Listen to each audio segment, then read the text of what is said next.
दृष्टि आईएएस के today GK programme में आपका स्वागत है। शुरुआत करते हैं पिछले अभ्यास प्रश्न से, जिसमें हमने आपसे पूछा था बुडापेस्ट कन्वेंशन किस क्षेत्र से संबंधित है। आपके ऑप्शन थे ऑप्शन ए खाद्य सुरक्षा, ऑप्शन बी साइबर अपराध, ऑप्शन सी जलवायु परिवर्तन या फिर ऑप्शन डी बाल श्रम। इस प्रश्न का सही उत्तर है विकल्प बी साइबर अपराध। आप में से कई व्यूअर्स ने इस प्रश्न का एकदम ठीक जवाब दिया है। आगे की बात को एक्सप्लेनेशन से समझते हैं।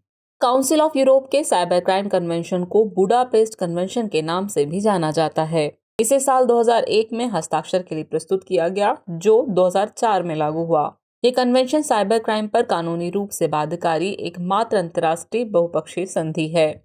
ये राष्ट्र राज्यों के बीच साइबर अपराध की जांच का समन्वय करता है। साथ ही यह कुछ साइबर अपराध के कृत्यों को क्रिमिनलाइज्ड भी करता है। इसलिए विकल्प बी सही है, यानी इस प्रश्न का सही उत्तर हुआ विकल्प बी साइबर अपराध।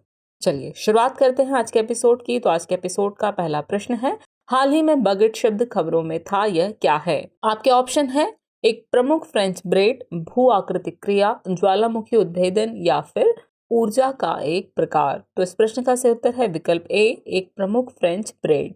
चलिए इस प्रश्न से आगे की बात को समझते हैं। बगेट एक फ्रेंच ब्रेड है जिसे हाल ही में संयुक्त राष्ट्र की अमूर्त सांस्कृतिक विरासत यानी ICH की सूची में शामिल किया गया है। इसलिए विकल्प ए सही है। बगेट आटा, पानी, नमक और खमीर से बना एक लंबा और पतला ब्रेड है जिसे मुख्य रूप से फ्रांस में खाया जाता है। माना जाता है कि इसका आविष्कार 1839 में वियना के एक बेकर और एक उद्यमी ऑगस्ट जैंग ने किया था। इसे स्टीम ओवन का उपयोग करके बनाया गया, जो अंदर से नरम और क्रिस्पी ब्रेड के रूप में सामने आया। साल 1920 में इसका आधिकारिक नामकरण किया गया। हालांकि इसका इतिहास अनिश्चित है और कुछ लोगों का यह भी मानना है कि नेपोलियन बोनापार्ट ने अपने सैनिकों के लिए ब्रेड को पतली छड़ियों के रूप में बनाने का आदेश दिया था, क्योंकि उन्हें आसानी से कैरी किया जा सकता था। तो इस तरह इस प्रश्न का सही उत्तर है विकल्प ए एक प्रमुख फ्रेंच ब्रेड। अगला प्रश्न है, निम्नलिखित में से कौन सा कथन ग्रेट बैरियर रीफ के बारे में सही नहीं है। आपके ऑप्शन है, यह ऑस्ट्रेलिया के क्वींसलैंड राज्य के तट पर स्थित है। यह विश्व का सबसे बड़ा प्रवाल भित्ति तंत्र है। ये दुनिया में सबसे बड़ी जैव विविधता हॉटस्पॉट में से एक है, या फिर इसमें 2000 से अधिक द्वीप है। तो इस प्रश्न का सही उत्तर है विकल्प डी, इसमें 2000 से अधिक द्वीप हैं। यह कथन जो है सही नहीं है, बाकी सभी कथन सही है। तो चलिए एक्सप्लेनेशन से आगे की बात को समझते हैं। हाल ही में international union for conservation of nature यानी IUCN और यूनेस्को के वर्ल्ड हेरिटेज सेंटर की एक संयुक्त रिपोर्ट ने ऑस्ट्रेलिया में ग्रेट बैरियर रीफ की स्थिति पर चिंता व्यक्त की। ऑस्ट्रेलिया के क्वींसलैंड राज्य के तट पर स्थित ग्रेट बैरियर रीफ दुनिया का सबसे बड़ा प्रवाल भित्ति तंत्र है। इसमें 2900 से अधिक एकल रीफ और 900 द्वीप हैं, जो लगभग 3,44,400 वर्ग किलोमीटर के क्षेत्र में फैले हुए हैं। अतः विकल्प डी सही है। वैश्विक पारिस्थितिकी तंत्र के एक महत्वपूर्ण हिस्से के रूप में ग्रेट बैरियर रीफ दुनिया के सबसे बड़े जैव विविधता हॉटस्पॉट के साथ साथ विश्व के सबसे बड़े कार्बन सिंक में से एक है। ऑस्ट्रेलिया के लिए अर्थव्यवस्था में एक महत्वपूर्ण योगदान करता है, जो 64,000 से अधिक नौकरियां उत्पन्न करता है और राजस्व में भी अरबों डॉलर का योगदान करता है। इसका 99% से अधिक हिस्सा great barrier reef marine park के अंतर्गत शामिल किया गया है, ताकि इसे अत्यधिक दोहन से बचाया जा सके। इसे मल्टीपल यूज एरिया के रूप में प्रतिबंधित किया जाता है, जिसके तहत पर्यटन और सीमित वाणिज्यिक गतिविधियों की अनुमति है। तो इस तरह इस प्रश्न का सही उत्तर है विकल्प डी, इसमें 2000 से अधिक द्वीप है। ये कथन गलत है, बाकी के सभी कथन जो है सही हैं। अगला प्रश्न है, भारतीय कला और संस्कृति के संदर्भ में तरताली क्या है। आपके ऑप्शन है लोक संगीत, चित्रकारी, लोक नृत्य या फिर साहित्य। तो इस प्रश्न का सही उत्तर है विकल्प सी लोक नृत्य। तरताली नृत्य मध्य प्रदेश की कमर या कवर जनजाति द्वारा किए जाने वाले एक धार्मिक अनुष्ठान का हिस्सा है। यह नृत्य केवल महिलाओं के द्वारा किया जाता है। मंजीरा नामक एक वाद्य यंत्र का प्रयोग इस अनुष्ठानिक नृत्य में किया जाता है, जो कलाकारों के पूरे शरीर पर विशेष रूप से उनके पैरों में बंधा होता है। इस लोक नृत्य शैली में कलाकारों को केवल अपने दांतों का प्रयोग करते हुए तलवारें पकड़नी होती हैं। नर्तकियां तलवार को पकड़कर और मंजीरा बजाते हुए अपने सिर पर बर्तन भी रखती हैं। इस तरह इस प्रश्न का सही उत्तर है विकल्प सी लोक नृत्य। अगला प्रश्न है, हाल ही में turning the tide on internal displacement a development approach to solution नाम की रिपोर्ट प्रकाशित हुई। इसे किसके द्वारा प्रकाशित किया गया है। आपके ऑप्शन है संयुक्त राष्ट्र पर्यावरण कार्यक्रम, संयुक्त राष्ट्र विकास कार्यक्रम, world wide fund for nature या फिर विश्व आर्थिक मंच। तो इस प्रश्न का सही उत्तर है विकल्प बी संयुक्त राष्ट्र विकास कार्यक्रम। चलिए एक्सप्लेनेशन आगे की बात को समझते हैं। हाल ही में संयुक्त राष्ट्र विकास कार्यक्रम यानी यूएनडीपी ने turning the tide on internal displacement और डेवलपमेंट अप्रोच टू सॉल्यूशंस नामक एक रिपोर्ट प्रकाशित की, अतः विकल्प बी सही है। इस रिपोर्ट के अनुसार पहली बार 2022 में 100 मिलियन से अधिक लोगों को जबरन विस्थापित होना पड़ा। इनमें से अधिकांश लोग अपने ही देशों में विस्थापित हुए। 2021 के अंत में संघर्ष, हिंसा, आपदाओं और जलवायु परिवर्तन के कारण 59 मिलियन से अधिक लोग अपने ही देशों में जबरन विस्थापित हुए थे। यूएनडीपी और आंतरिक विस्थापन निगरानी केंद्र यानी आईडीएमसी के विश्लेषण से पता चला है कि विस्थापन का अब तक का सबसे बड़ा वैश्विक आंकड़ा था और 10 साल पूर्व के आंकड़े के दोगुने से भी अधिक था। तो इस तरह इस प्रश्न का सही उत्तर है विकल्प बी, संयुक्त राष्ट्र विकास कार्यक्रम। अगला प्रश्न है, भारत के चुनाव आयोग के संदर्भ में निम्नलिखित कथनों पर विचार कीजिए। कथन 1 है, संविधान में चुनाव आयोग के सदस्यों का कार्यकाल निर्दिष्ट है। कथन 2 है, संविधान में चुनाव आयोग के सदस्यों की योग्यता का उल्लेख नहीं है। उपरोक्त में से कौन सा या कौन से कथन सही नहीं है या फिर है? आपके ऑप्शन है केवल एक, केवल दो, एक और दो दोनों, और न तो एक न ही दो। तो इस प्रश्न का सही उत्तर है विकल्प डी, न तो एक न ही दो। चलिए एक्सप्लेनेशन से बात को समझते हैं। चुनाव आयोग देश में स्वतंत्र और निष्पक्ष चुनाव सुनिश्चित करने के लिए भारतीय संविधान के प्रावधानों के तहत स्थापित एक स्वतंत्र और स्थायी निकाय है। संविधान के अनुच्छेद 324 के अनुसार संसद, राज्य विधानमंडल, भारत के राष्ट्रपति और भारत के उपराष्ट्रपति के लिए चुनाव कराने का अधिकार चुनाव आयोग में निहित होगा। संविधान में चुनाव आयोग के सदस्यों की योग्यता का उल्लेख नहीं है, अतः कथन 2 सही है। संविधान में चुनाव आयोग के सदस्यों के कार्यकाल की अवधि का उल्लेख भी नहीं है, अतः कथन 1 भी सही है। तो इस तरह इस प्रश्न का सही उत्तर होगा विकल्प डी, न तो एक न ही दो। चलिए अगला प्रश्न देखते हैं।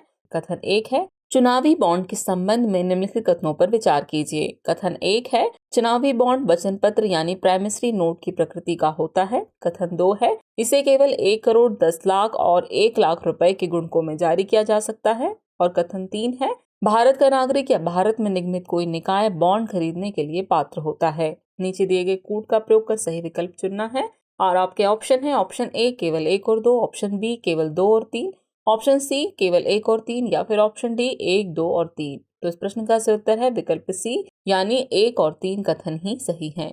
चलिए एक्सप्लेनेशन समझते हैं। हाल ही में एक आरटीआई यानी सूचना के अधिकार के जवाब में एसबीआई ने कहा कि मार्च 2018 से अब तक 10,000 करोड़ रुपए से अधिक के चुनावी बॉन्ड जारी किए जा चुके हैं। इनमें से अधिकांश बॉन्ड 1 करोड़ रुपए मूल्य के थे, जबकि 10% से भी कम बॉन्ड छोटे मूल्य वर्ग यानी 10 लाख, 1 लाख, 10,000 और 1,000 के थे। इलेक्ट्रल बॉन्ड प्राइमरी नोट की प्रकृति का एक बेरर इंस्ट्रूमेंट है जो एक ब्याज मुक्त बैंकिंग इंस्ट्रूमेंट होता है, इसलिए कथन 1 सही है। भारत का नागरिक या भारत में निगमित कोई भी निकाय बॉन्ड खरीदने के लिए पात्र होता है, इसलिए कथन 3 सही है। चुनावी बॉन्ड किसी भी मूल्य के लिए 1,000 रुपए, 10,000 रुपए, 1 लाख रुपए, 10 लाख रुपए और 1 करोड़ रुपए के गुणकों में भारतीय स्टेट बैंक यानी एसबीआई की निर्दिष्ट शाखाओं से खरीदे जा सकते हैं, इसलिए कथन 2 सही नहीं है। अतः इस प्रश्न का सही उत्तर हुआ विकल्प सी, केवल 1 और 3 कथन ही सही हैं। चलिए अगला प्रश्न देखते हैं। डिजी यात्रा हाल ही में खबरों में थी, इसे किसके द्वारा लॉन्च किया गया था? आपके ऑप्शन है सड़क परिवहन और राजमार्ग मंत्रालय, ग्रामीण विकास मंत्रालय, नागरिक उड्डयन मंत्रालय या फिर वाणिज्य और उद्योग मंत्रालय। तो इस प्रश्न का सही उत्तर है विकल्प सी, नागरिक उड्डयन मंत्रालय। हाल ही में केंद्रीय नागरिक उड्डयन मंत्री श्री ज्योतिरादित्य सिंधिया ने इंदिरा गांधी अंतर्राष्ट्रीय हवाई अड्डे नई दिल्ली से डिजी यात्रा का शुभारंभ किया, इसलिए विकल्प सी सही है। इसे देश के 3 हवाई अड्डों नई दिल्ली, वाराणसी और बेंगलुरु के लिए लॉन्च किया गया। डिजी यात्रा की परिकल्पना हवाई अड्डों पर फेशियल रिकॉग्निशन तकनीक पर आधारित यात्रियों के कॉन्टेक्टलेस और निर्बाध प्रोसेसिंग के लिए की गई है। इस सुविधा का उपयोग करने के लिए आधार आधारित सत्यापन और सेल्फ इमेज कैप्चर के माध्यम से डिजी यात्रा ऐप पर एक बार पंजीकरण आवश्यक है। यात्रियों की सुविधा में सुधार और यात्रा में आसानी के इस परियोजना के प्रमुख लाभ हैं।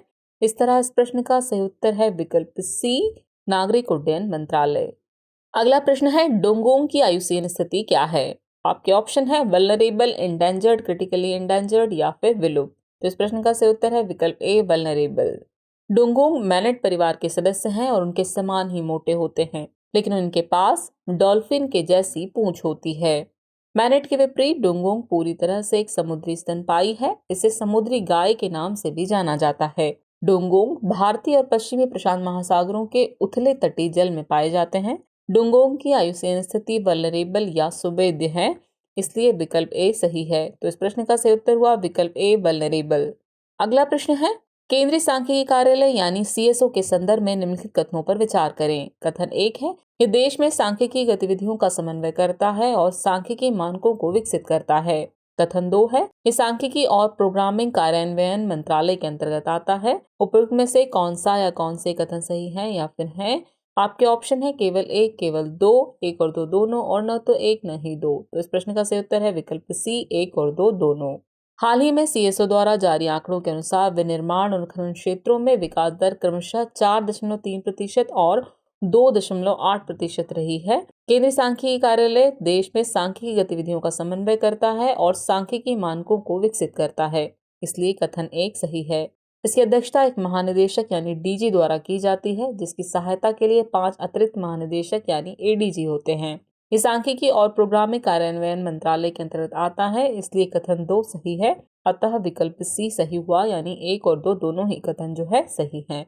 चलिए अब हम पहुंच गए हैं एपिसोड के आखिरी प्रश्न पर। तो आखिरी प्रश्न है, स्वतंत्रता के लिए हमारे राष्ट्रीय संघर्ष को प्रेरित करने वाले महान आदर्शों को संजोने और उनका पालन करने का उल्लेख संविधान के किस भाग में किया गया है? आपके ऑप्शन है, ऑप्शन ए प्रस्तावना, ऑप्शन बी मौलिक अधिकार, ऑप्शन सी राजनीति के निर्देशक सिद्धांत, या फिर ऑप्शन डी मौलिक कर्तव्य। तो इस प्रश्न का सही उत्तर है विकल्प डी मौलिक कर्तव्य। चलिए एक्सप्रेशन से बात समझते हैं। स्वतंत्रता के लिए हमारे राष्ट्रीय संघर्ष को प्रेरित करने वाले महान आदर्शों को संजोना और उनका पालन करना संविधान में मौलिक कर्तव्यों के अंतर्गत शामिल है। इसका उल्लेख अनुच्छेद 51B में है। इसका उल्लेख संविधान के भाग 4A में किया गया है। इसे 42वें संविधान संशोधन अधिनियम द्वारा संविधान में शामिल किया गया है, इसलिए विकल्प डी सही है। तो इस तरह इस प्रश्न का सही उत्तर हुआ विकल्प डी मौलिक कर्तव्य। चलिए अब देखते हैं आज के एपिसोड के अभ्यास प्रश्न को। विश्व में खाद्य सुरक्षा और पोषण की स्थिति 2022 रिपोर्ट किसके द्वारा जारी की गई? आपके ऑप्शन है, ऑप्शन ए खाद्य और कृषि संगठन यानी FAO, बी यूनेस्को, सी UNEP, या फिर ऑप्शन डी अंकटाड। तो व्यूअर्स इस प्रश्न का जवाब कमेंट बॉक्स में देना न भूलें। जल्द ही मिलते हैं नए एपिसोड में नए नए सवालों और उनके नए नए जवाबों और जानकारियों के साथ। तब तक के लिए शुक्रिया।